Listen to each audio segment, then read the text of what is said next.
Bismillahirrahmanirrahim. Assalamualaikum warahmatullahi wabarakatuh. Alhamdulillah wassalatu wassalamu ala sayyidina Rasulillah wa ala alihi wa sahbihi wa mawalah wa la hawla wa la quwata illa billah amma ba'd. Fanawaina ata'allum wa ta'lim wa tadhakur wa tadhkir wa naf'a wa intifa' wal ifadah wal istifadah wa la hatha ala tamassuki bi kitabillah wa sunnati Rasulillah ibtigha'an mardatillahi wa wajhil karim. Amin. Taqabbalallah minna wa minkum taqabbal ya karim. Kullu amin wa antum bi khair insyaallah. Minal aidin wal faizin. Mohon maaf lahir dan batin kepada seluruh pengurus dan juga jamaah Masjid Al-Maghfirah BPJS Jam Sostek yang dimuliakan oleh Allah. Saya ucapkan mohon maaf lahir dan batin. Semoga Allah ampuni dosa kita, angkat derajat kita, dan kabulkan semua hajat kita, serta diperjumpakan kita kembali dengan Ramadan yang akan datang. Amin. Allahumma amin. Kita sampai ke dalam pembahasan Nabi Nuh alaihissalam. Bismillahirrahmanirrahim. Wa bihi ilaihi qala Nuhun alaihissalam. Nasabnya huwa Nuh bin Lamak. Jadi bapaknya namanya Lamak. Bin Matushalikh bin Idris bin Yarid bin Mahalayil bin Kinan bin Anush bin Shith bin Adam. Jadi Nabi Nuh alaihissalam adalah keturunan dari Nabi Adam alaihissalam melalui Nabi Shith. Nabi kedua setelah Nabi Adam alaihissalam. Itu Nabi Shith. Beliau diberikan lauhah atau suhuf yang berisi syariat-syariat agama Islam pada masanya. Itu Nabi Shith. Dalam bahasa kanonik atau Injil itu disebut Set. S-E-T-H. Set. Namun dalam bahasa Arab disebut sebagai Shith. Nabi Nuh lahir di mana? Wulida bil Iraq. Lahirnya Nabi Nuh itu di Irak. Kurang lebih sebelah timur kota Madinah. Itu arah Irak. Kalau langsung ke atas itu Syam. Jadi kalau ini Makkah Madinah di sini, sebelah kanan sini Irak, sebelah atas itu Syam. Kalau Irak dulu yang menguasai negara Persia, kalau Syam itu yang menguasai adalah Romawi. Mereka tidak tertarik sama Arab. Kenapa? Tandus. Makkah Madinah itu tidak sesubur daerah-daerah yang lain. Kemudian di antara Nabi Nuh dengan Nabi Adam terpaut 10 abad. Jadi berapa tuh? 1000 tahun antara Nabi Nuh dengan Nabi Adam alaihis salam. Lama juga kan? Kita kalau kerja di BPJS 1000 tahun gimana tuh? Gimana kalau kerja di BPJS 1000 tahun? Bosan apa kagak tuh? Waduh, jangan bilang kenceng-kenceng. Ya, ntar ketahuan sama bosnya. Langsung kita di resign. Tapi ada pepatah, ya, saya tidak memecat diri saya. Artinya bekerja itu harus semangat. Gitu. Tunggu sampai dipecat maksudnya. Jangan mencat diri sendiri. Warawa Ibnu Hibban, berkata Imam Ibnu Hibban, anna rajulan qala ya Rasulullahi annabiyan kana Adamu qala na'am mukallamun. Qala fakam kana bainahu wa bainun Nuh qala asyratu qurun. Dari riwayat Imam Ibnu Hibban di dalam kitab sahih beliau, seorang laki-laki berkata, "Wahai Rasulullah, apakah Nabi Adam adalah seorang nabi?" Maka Nabi Muhammad SAW menjawab, "Iya. Beliau adalah seseorang yang diberi wahyu, mukallamun." Qala, beliau berkata lagi, laki-laki ini, "Maka berapa jarak antara Nabi Adam dengan Nabi Nuh?" Maka dijawab 10 abad. 1000 tahun. Kaumnya apa nih Nabi Nuh? Kanat ibadatul asnami muntasyiratan baina qaumihi. Jadi penyembahan berhala itu menjadi tren, menjadi kebiasaan umum yang tersebar di antara kaum Nabi Nuh alaihissalam. Fahum awwalu man abadal asnami min dunillahi ta'ala. Mereka kaum Nabi Nuh adalah orang-orang pertama yang menyembah berhala. Ini kebodohan yang luar biasa. Kita udah belajar sifat wajib 20. Saya kemana-mana ngajarnya itu aja, akidah. Kenapa? Karena jarang masih orang ngajar akidah dengan sistematis dan sanad, itu jarang. Jadi dari dulu, dari 2015 saya di Jakarta, ya itu aja kemana-mana. Kenapa? Ya karena akidah ini yang paling utama, akar dari agama ini. Jadi orang-orang di zaman Nabi Nuh itu dulu sukanya nyembah berhala. Nah, kita belajar akidatul awam, syarat untuk jadi Tuhan itu kan punya karakter. Air, dinamakan air karena bendanya cair. Kalau karakter cair berubah jadi keras karena dimasukkan ke dalam freezer, namanya es batu. Sudah bukan air. Nah, Tuhan itu punya karakter. Satu, duluan.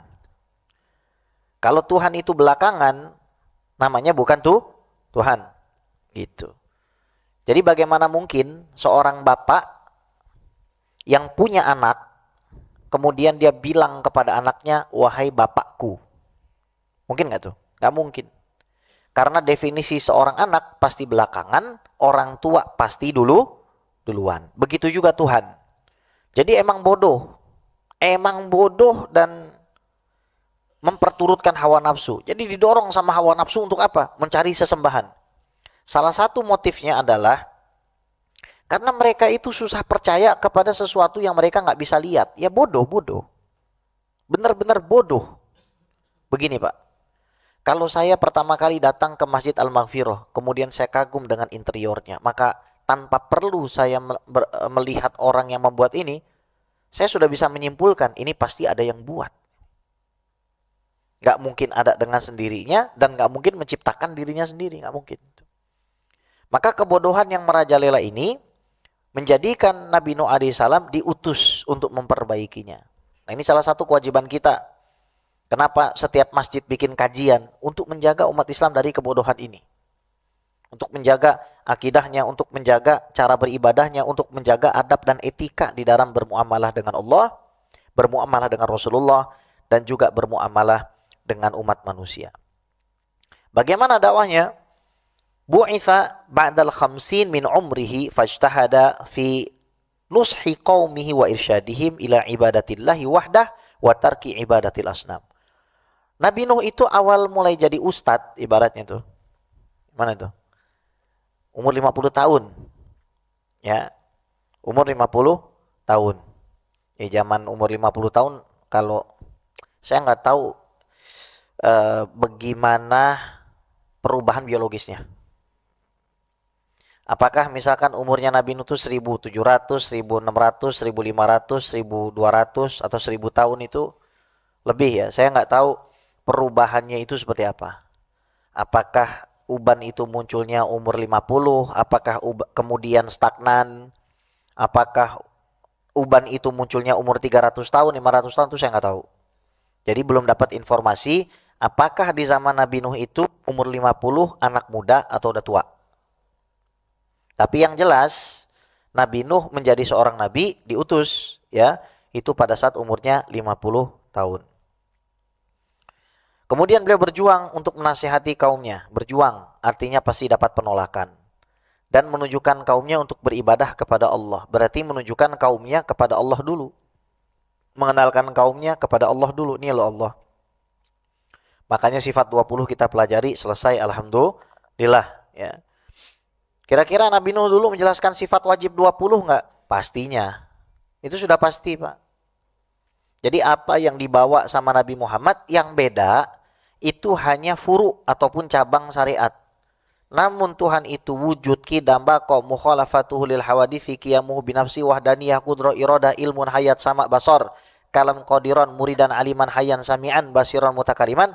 Itu pasti dibawa dari zaman Nabi Adam sampai Nabi Muhammad SAW. Meskipun gak dijelaskan dengan nama sifat 20. Tapi pasti itu isinya. Nah, wa akhadha yad'uhum tiwala tis'ami'ati amin famastajaba lahu illa qalil minhum fada'a ala qaumihi. Waduh, ini dia serem nih. Jadi setelah berdakwah selama 900 tahun, nggak ada yang ikut kecuali sedikit, maka Nabi Nuh mulai mendoakan azab. Ini tidak terjadi kepada Nabi Muhammad. Ini tidak terjadi kepada Nabi Muhammad. Nabi Muhammad dizolimin kayak apa? Yang didoain adalah kebaikan kaumnya. Kecuali 70 orang hufaz yang dibunuh. Maka Nabi dalam 1 bulan mendoakan kunut nazilah pada mereka. Nah, jadi hati-hati ya. Kalau ada orang soleh, orang baik, kita sakitin. Ana nih misalkan, ustadz lah. Ilmu dikit ada lah. Gitu. Terus ana nyakitin orang. Dia ngajinya berantakan. Baca Qurannya berantakan. Kemudian sedekah jarang. Tapi ana nyakitin hati dia. Terus dia nangis. Kacau tuh urusan. Biar kata ente cucu Nabi. Biar kata ente zikirnya banyak. Tapi kalau ente udah nyakitin hati orang, terus dia nangis. Dia nangis, dia berdoa kepada Rasulullah. Ngelawan ente, kalah ente. Apalagi kita yang dosanya banyak, nyakitin orang. Aduh, itu sudah berat. Maka hati-hati, jangan sampai membuat orang bersedih, jangan sampai membuat orang menangis. Selalu gunakan kata-kata yang menyenangkan orang. Selalu gunakan kata-kata yang enak didengar. Jangan sampai menimbulkan salah paham. Meskipun maksudnya mungkin biasa di antara kita. Nah, kasih contoh nih. Dalam bahasa sebagian habaib, sebagian. Kadang-kadang kita kalau lagi ngomong sama rejal sama rejal, laki sama laki, Habib cowok ketemu Habib cewek, atau kiai cowok ketemu Habib cowok ketemu Habib cowok, laki ketemu laki, kiai laki ketemu laki gitu kan. Itu nyebut istri itu sebagai syantoh. Syantoh itu apa? Tentengan. Benar gak? Tentengan. Karena kenapa? Ditenteng kemana? Mana? Harus dibawa kemana? Mana? Jangan dilepas. Tapi terkadang mungkin ada orang yang salah di dalam memahami ucapan kita. Karena memang tidak biasa. Sehingga akhirnya misalkan ketemu gitu kan, istrinya dengar, wah ente bawa tentengan. Jadi kan konotasi yang didapatkan tentengan itu adalah kresek, paham? Marah nggak? Marah. Ini contoh aja nih, contoh. Maka lebih bagus kita menggunakan apa? Masya Allah ente bawa berlian nih. Permatanya ente bawa, tetap. Afwan ya, afwan. Qaulun ma'rufun wa maghfiratun khairum min shadaqati yatba'uha adza. Itu Quran langsung dalilnya. Perkataan yang baik atau memberikan maaf itu lebih baik daripada kata-kata yang menyakiti orang lain. Jangan sampai ente nyakitin orang. Kalau terpaksa ente ngomong kayak begitu, pastikan ente minta maaf. Bib, tapi saya nggak dimaafin. Ente sedekah buat dia. Jadi ke masjid, masukin duit. Nih anak sedekah ya Allah untuk orang yang anak sakitin hatinya. Berat saudara kalau sudah nyakitin hati orang. Apalagi nyakitin hati Nabi. Aduh berat. Didoain jelek sama Nabi, berat. Ini Nabi Nuh umatnya didoain jelek sama dia. Alaihissalam. Fa'amarahullahu ayyasna safinah. Maka Nabi Nuh diperintahkan untuk bikin safinah, bahtera. Wa sona'aha binafsihi biwahyi minallahi ta'ala wa kullama marra alaihi ba'dun min qaumi sakharu minhu libu'dihim anil bahr. Jadi Nabi Nuh ini habis doa bilang, ya udah Nuh, kamu udah 900 tahun, bayangin Pak, 900 tahun diejekin orang. Dasar ente orang gila, pengikut ente banyak orang miskin. Kita dong banyak orang kaya, ente yang ngikutin ente kebanyakan orang miskin dan orang-orang tertindas gitu. 900 tahun digituin. Lah, saya nih sama Ustadz Nu'man, kalau datang ke Al-Maghfirah digituin sekali, kagak mau datang lagi udah itu.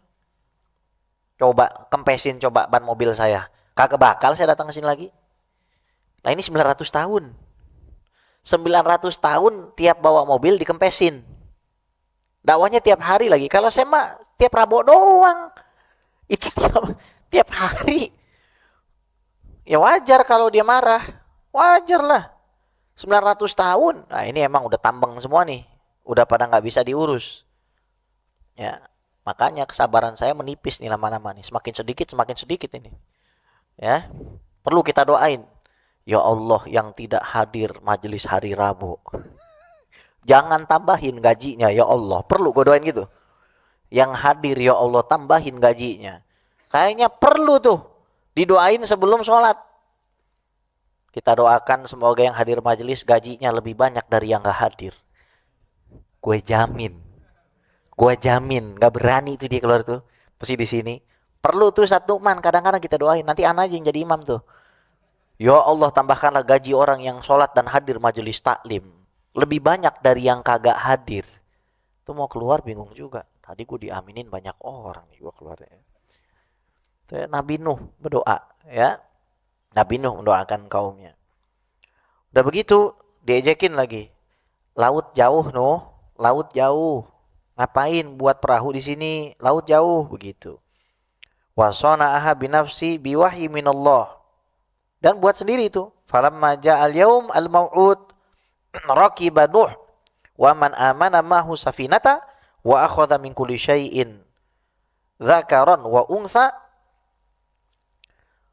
fa akhrajatil ardu ma'aha wa amtaratis sama'u fa ughriqatil ardu biman fiha wa kana tawfan wa najatis safinah birukabiha. Maka setelah tiba waktunya dari bumi keluar air, dari atas langit keluar air juga. Waduh, cocok. Bukan dari bawah doang atau dari atas sama bawah ketemu tuh air. Ya. Jadi akhirnya pada tenggelam semua orang-orang yang tidak beriman kepada Nabi Nuh alaihissalam. Wa qad kanat muddatu rukubis safinah mi'ah wa khamsina yauman. 150 hari berada di atas kapal. Hampir setengah tahun di atas kapal. Tuh nggak mikirin tuh gimana rezeki saya apa sudah itu. Itu salah satu hikmahnya yang bisa kita petik. Ya, di mana aja kita Allah pasti kasih rezeki. Kata Nabi SAW, rezeki itu mencari kita sama seperti kematian mencari kita. Pasti kita dicari itu. Di mana aja, kapan aja. Kalau emang punya kita, nggak bakal kemana-mana. Sawabikul himam, la takhriku aswarul akdar. Wa kata. Sumastawat ala jabali yusama al-judi. Kemudian parkirlah perahu tersebut, safinah tersebut, dia bermuara di satu bukit yang namanya Bukit Judi, ba'daha asyanuh alaihi salatu wassalam wa qaumu ya'budunallaha wahdahu wa kana kullu man alal ardi mu'minan billah. Ini mukjizat Nabi Nuh. Jadi setelah berhenti periode tersebut, semua orang yang hidup bersujud menyembah Allah Subhanahu wa taala. Auladu, anak-anaknya. Yang pertama Sam. Sam ini bapaknya orang Arab, Abul Arab. Wal ibadiyin. Sakanal haram ma'a auladihi ba'da wafatinu alaihissalam. Jadi anak Nabi Nuh yang namanya Sam punya keturunan, tinggalnya di Makkah. Dia adalah bapaknya orang Arab. Yang kedua Ham, Abul Habash, wa Sudan, wa Afriqah. Ham ini adalah bapaknya orang-orang kulit hitam. Orang Ethiopia, orang Sudan, orang Afrika. Sakana Nil, tinggal di Nil. Ya, makanya orang-orang dulu, orang-orang Koptik, ya, itu berkulit hitam. Wa ma wara'ahu ma'a auladihi, dan juga yang ada di belakang sungai Nil tersebut. Wa huwa akbaru auladi Nuh alaihissalam, orang yang paling tua, anak yang paling tua dari putra Nabi Nuh itu namanya Ham. Namanya Ham. Yang ketiga Yafith, Abu Rum wa Turk. Bapaknya orang Romawi, orang bule, dan orang Turk. Itu namanya Yafith. Jadi Sam bapak orang Arab, Ham bapak orang Afrika dan sekitarnya, Yafith bapaknya orang Eropa. Sakana shimal al-ardi ma'auladih, wa huwa asghar auladi Nuh alaihissalam. Ini anak bungsu. Jadi Ham, anak sulung, jadi bapaknya orang Afrika, tinggalnya di Nil, Mesir. Kemudian Sam tinggal di Makkah, bapaknya orang Arab. Dan yang tinggal di bagian selatan bumi, itu adalah Yafith, anak bungsu daripada Nabi Nuh alaihissalam. Wa qad kana lahu walad yusamma Kan'an, nadahu Nuh alaihissalam ingda tofan irkab ma'ana. Farafat wa sa'ada jabalan fakana minal mughraqin. Jadi punya anak namanya Kan'an. Tapi tenggelam, dipanggil nggak nurut sama bapaknya. Ini hikmah birrul walidain. Bagi kalau punya orang tua baik, orang tua soleh, taatinlah orang tua. Yang nggak soleh aja kita kudu baik. Banyak cerita-cerita dari teman-teman saya tuh, ibunya orang soleha, bayangin.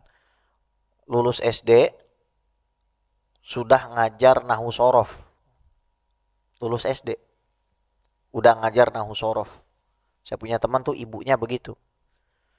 Orang solehah banget tuh. Saya pernah ketemu sering karena saya sering main ke rumahnya. Kalau kita ketemu sama beliau, kita akan ngerasa jadi anak beliau, sudah meninggal. Habib gitu, gimana Habib? Dan nggak pernah ngeliburin pengajian sesakit apapun. Jadi kadang-kadang cuci darah itu habis pengajian dulu Pak. Besarnya pengajian pahalanya itu dia nggak mau ninggalin. Meskipun kadang muridnya cuma 4 apa 5. Nggak peduli dia. Dan afwan. Kemana-mana suka naik angkot kecuali masa tuanya. Nggak mau disetirin orang, dari masa mudanya nggak mau. Disetirin orang nggak mau. Naik angkot. Orang Tangerang, orang Banten. Mana-mana naik angkot gitu. Sebelum meninggal 5 menit. 5 menit sebelum meninggal. Dia panggil 3 anaknya itu. 3 anaknya dipanggil sama dia. Kumpul. Pesannya cuma 3 kali. Akur. Ya pesantren soalnya. Dan sempat ada konflik. Akur. Habis itu syahadat meninggal. Ya, jadi nih orang tua yang soleh. Bib, saya kan bukan kiai, bukan ustadz, bukan apa kayak gitu. Bisa nggak jadi orang soleh? Bisa, minta lah sama Allah agar kita dijadikan orang soleh. Orang tua yang soleh sehingga anak-anak kita mendapatkan keberkahannya.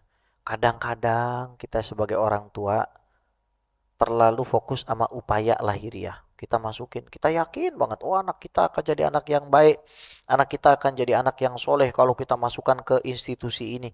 Tapi afwan, kelakuan kita jauh dari kata soleh. Kita dikit sekali bersolawat kepada Nabi. Padahal kata Syekh Ali Jum'ah, orang kalau nggak punya guru, itu harus solawatan lebih banyak. Karena solawatnya itulah yang akan menjadi guru buat dia. Saya mau tanya nih sama bapak-bapak. Buah anggur yang ada di hutan, dibandingkan dengan buah anggur yang di kebon, diurus, dirawat, dikasih pupuk, disiram. Itu rasanya lebih manis yang di kebon, apa yang di hutan? Yang di kebon.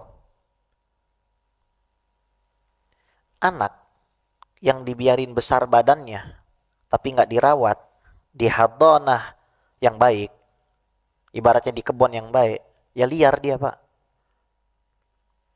Jadi kalau bapak-bapak sibuk kerja, ya harus sempat anak itu baca sholawat. Emang bagi orang-orang yang pemula capek nyolawatin anak itu.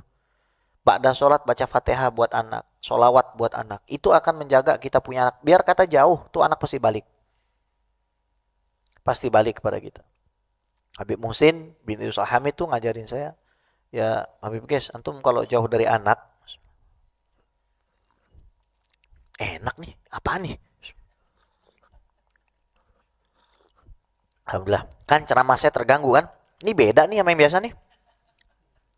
Ini susunya beda ya? Ya kan? Beda kan? Ini kopi terus campur susu kan? Nggak mungkin nih satu barang nih. Bismillah. Enak nih beneran. Apaan nih? Masya Allah, sampai lupa tadi saya ngomongin apa. Ngomongin apa? Orang tua kan? Nah itu. Jadi Habib Musin ngomong, antum berzikirlah. Meskipun antum di mana, antum bayangkanlah antum berada di sisi anak antum. Pak, kalau bapak cinta sama anak bapak begitu deh. Kalau bapak cinta sama istri bapak tuh, malam-malam kadang saya bangun lihat saya punya bini tuh. Oh iya, cantik juga bini gua nih. Allahumma sholli ala Muhammad. Moga-moga jadi bini dunia akhirat gitu. Kita liatin, kita selawatin. Jadi harus effort lebih Pak. Jadi Bapak nggak usah khawatir kalau Bapak harus yakin. Kalau saya sholawatin anak saya sehari 100, 200, 300 kali, meskipun dalam keadaan lalai, itu anak saya bakalan kejaga. Nggak usah khawatir Pak. Gue punya sholawat, dan itu anak pasti balik. Tapi kalau misalkan dimasukin ke institusi sekolah apapun, sebagus apapun, saya percaya kalau dimasukin ke sekolah sana pasti baik. Terus Bapak nggak sholawatin, berantakan juga tuh anak. Karena tetap butuh inayah dari orang tua itu. Nanti Bapak akan ngerasain. Kalau nggak percaya, dibuktikan. Bulan ini Bapak sholawatan aja sehari 100 kali buat anak. Bulan depan nggak usah. Nanti Bapak cerita aja ke saya. Apa bedanya bulan ini sama bulan depan? Itu sudah pernah dilakukan sama para ulama tuh. Anak yang disolawatin itu nggak tambeng. Anak yang nggak disolawatin tambeng. Susah diomongin itu. Nah ketawa kan? Iya. Jangan-jangan dulunya jarang disolawatin, makanya tambeng. Ya. Beb, tapi orang tua saya sering solawatin saya masih tambeng. Disolawatin aja tambeng. Apalagi kagak. Ya kan? Jadi, udah Pak, bismillah dah. Ya bapak-bapak punya waktu kapan lagi coba sama anak. Ya kan?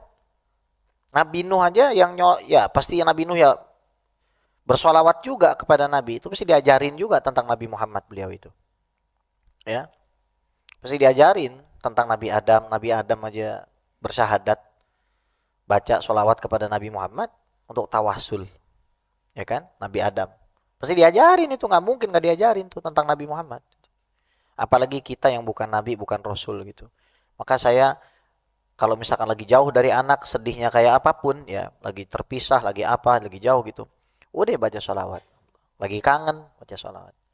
Dengan yakin, anak itu pasti akan dijaga oleh Allah subhanahu wa ta'ala. Wahakadha. Naam. Wa kadzalika zaujatu Nuh alaihi salam faqad kanat kafiratan bid'awati zaujiha. Istrinya juga, Pak, istrinya juga kafir. Begini, sebagai pelajaran terakhir buat saya juga nih. Kadang-kadang kita bicara soal keluarga ideal. Oh, keluarga ideal tuh harus tidak pernah mengalami masalah, tidak pernah mengalami keributan. Nggak bisa begitu. Kita lihat Nabi Muhammad SAW. Pernah bercerai nggak? Sering. Banyak istri diceraikan oleh Nabi Muhammad SAW. Kita lihat Nabi Nuh alaihissalam, anaknya bagaimana? Kemudian istrinya bagaimana? Kita lihat Asyah, suaminya bagaimana? Nabi Lut, istrinya bagaimana? Nah, jadi semua itu memberikan kita pelajaran bahwa di dunia ini tugas kita itu bukan mencari keidealan dengan sistem sinetron. Kalau di sinetron tuh Masya Allah, istri udah mukanya terang banget, itu filter semua tuh Indosiar tuh. Ya kan, mukanya, istri gua harus modelnya, nggak bisa begitu juga Pak. Kadang-kadang dia emang lagi kopet. Dia lagi kagak mandi, dia lagi, meskipun kita pengen dia kayak begitu ya, nggak bisa selamanya begitu gitu loh. Istri kita pengennya selalu untuk lembut dan lain sebagainya. Kadang-kadang emang nggak ditakdirkan begitu, emang dia begitu modelnya. Nggak ditakdirkan baik, modelnya kurang baik. Tapi udah, semua itu harus kita jalani di kehidupan ini dengan tabah, dengan sabar, sambil kita berdoa semoga Allah merubah istri kita, anak kita, orang tua kita, kadang mertua kita juga seperti itu. Nah, ini keluarga Nabi Nuh nih. Seorang nabi yang sabar menghadapi umatnya, tapi tetap saja diuji dengan anak dan istri. Apalagi orang BPJS. Ini Nabi Nuh aja diuji sama anak sama istri. Tapi meskipun demikian udah kita ngandelin Nabi Muhammad aja udah. Saya bilang, ya Allah, bagaimanapun deh keluarga kita, baca sholawat Allahumma sholli ala Sayyidina Muhammad wa ala ali Sayyidina Muhammad. Kalau setan menyerang, setan mengajak hal yang tidak baik, seperti kita lemes. Lemes itu kan gak baik. Kata Nabi, wasta'in billah wala ta'jiz. Kamu minta tolong sama Allah dan jangan kamu merasa kamu itu lemah. Kamu harus kuat. Maka saya kalau lagi lemes tuh Pak baca Allahumma sholli ala Sayyidina Muhammad. Saya itu bacanya ke dalam hati saya sendiri. Supaya apa? Supaya membangkitkan, membakar daripada jiwa semangat kita untuk berjuang menjalani kehidupan ini. Jangan lemes Pak. Jadi faedah baca sholawat itu ya menyembuhkan iya. Kemudian menyembuhkan penyakit fisik, menyembuhkan penyakit batin iya. Melindungi, proteksi iya baca sholawat itu. Orang mau nyihir kita nggak mempan. Gara-gara apa? Kita melazimkan membaca sholawat kepada Nabi Muhammad SAW. Bib, tapi kalau saya lalai bacanya, Imam Ibnu Athaillah mengatakan, jangan sampai gara-gara kamu lalai, kamu berhenti berzikir kepada Allah. Karena bisa jadi dengan mulut kamu berzikir, yang tadinya kamu lalai, kamu jadi tidak lalai. Berarti kesimpulannya apa? Semua dimulai dengan mengucapkan. Semua dimulai dengan membiasakan. Allahumma sholli ala Sayyidina Muhammad wa ala ali Sayyidina Muhammad. Itu baca sholawat aja. Bib, saya sanggupnya 10 kali habis sholat, boleh nggak? Boleh. Habis sholat selesai, baca Allahumma sholli ala Sayyidina Muhammad wa ala Sayyidina Muhammad, baca 10 kali, bilang, ini saya niatkan untuk istri saya dan anak saya, Allah tolong jaga mereka. Wah kata. Wafatuhu, wafatnya. Nuh alaihissalam, atwalul anbiya'i umran alal ardi. Adalah seorang nabi yang umurnya paling lama Pak. Asyatis ami'atid. wa khamsina sanah. Hidup 950 tahun. Wakila alfa sanah. Ada yang mengatakan 1000. Wakila alaf salasumia wa khamsina sanah. Ada yang mengatakan 1350 tahun. Wakila alaf sab'imi'ah wa thamanina sanah. 1780 tahun. Wa qad dufina bi Makkah, dimakamkan di Makkah. Itu Nabi Nuh alaihi salam. Apa hikmah dari dakwahnya Nabi Nuh alaihi salam? Pertama, beliau adalah cucunya orang-orang soleh. Maka kalau kita pengen punya cucu orang-orang soleh, maka berusahalah kita paling tidak mencintai orang soleh. Mari kita sama-sama berubah dan saling mendoakan. Saling mendoakan satu sama lain. Ya Allah, saya dan teman-teman di Al-Maghfirah ini, tolonglah kami menjadi bapak-bapak yang soleh, orang tua yang soleh. Tolonglah kami semua, ya Allah, jadi orang tua yang soleh, yang benar. Pertama adalah dengan cara kita saling mendoakan satu sama lain. Karena semakin banyak yang berdoa, semakin mustajab. Yang kedua, selain karena manfaat dari orang tua, kita harus menjadi orang tua yang benar. Kita harus menyadari bahwa segala sesuatu ada batasnya, dibatasi oleh Allah, dan kita memang tidak bisa mendapatkan semua yang kita mau. Nabi Nuh sudah berjuang berdakwah 950 tahun. Namun tetap harus kehilangan seorang putra dan juga seorang istri. Kita dalam hidup tidak mungkin dapat semuanya. Tidak mungkin dapat semuanya. Nggak mungkin. Karena memang dibikin begitu. Di dunia ini nggak mungkin dapat semuanya itu. Tapi lihat bagaimana Nabi Nuh diberikan 3 putra yang merupakan Sam, Ham, dan Yafith yang menyebarkan agama ke setiap penjuru dunia. Jadi harus kita bisa melihat kebaikan yang sudah Allah berikan, dan kita jangan sampai melihat apa-apa yang mungkin tidak bisa kita dapatkan di dunia ini. Dan jangan pernah mengejek orang soleh. Gunakan selalu kalimat yang baik. Itu dicandai Nabi Nuh lagi bikin safinah. Jauh dari laut. Ngapain bikin perahu? Jauh dari laut. Gara-gara ejekan sederhana begitu.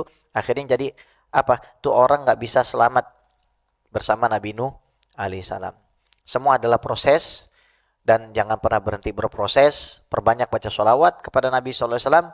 Insya Allah kita termasuk orang-orang yang diselamatkan oleh Allah Subhanahu wa ta'ala.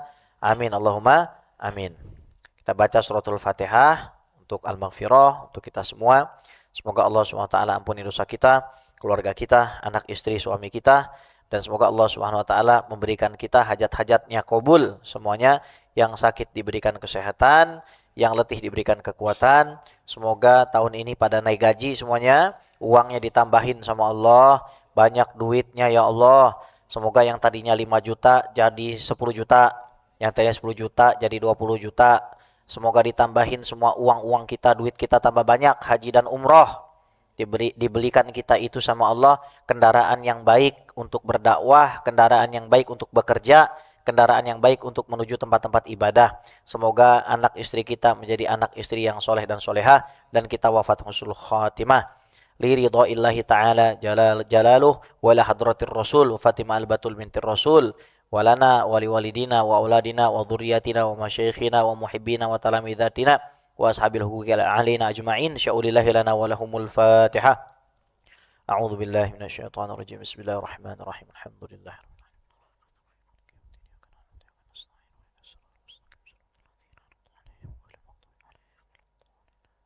Amin amin ya mujibas sa'ilin bi rahmatika ya arhamar rahimin. Allahumma inna nas'aluka bihaqqil Fatihah wa bi syafa'atil Fatihah wa bi barakatil Fatihah an taftah lana kulla khair wa an tadfa'anna kulla syurur ya farijal ham ya kashifal gham ya man li abdi yaghfir wa yarham ya dafi'al bala ya Allah ya dafi'al bala ya Rahman ya dafi'al bala ya Rahim idfa'na al bala min jami'il bala fid dini wa dunya wal akhirah. Da'wahum fiha subhanakallahumma wa tahiyyatu fiha salam wa akhiru da'wahum alhamdulillahi rabbil alamin. Hadza minni wa laf minkum. Tsumma assalamu alaikum warahmatullahi taala wabarakatuh.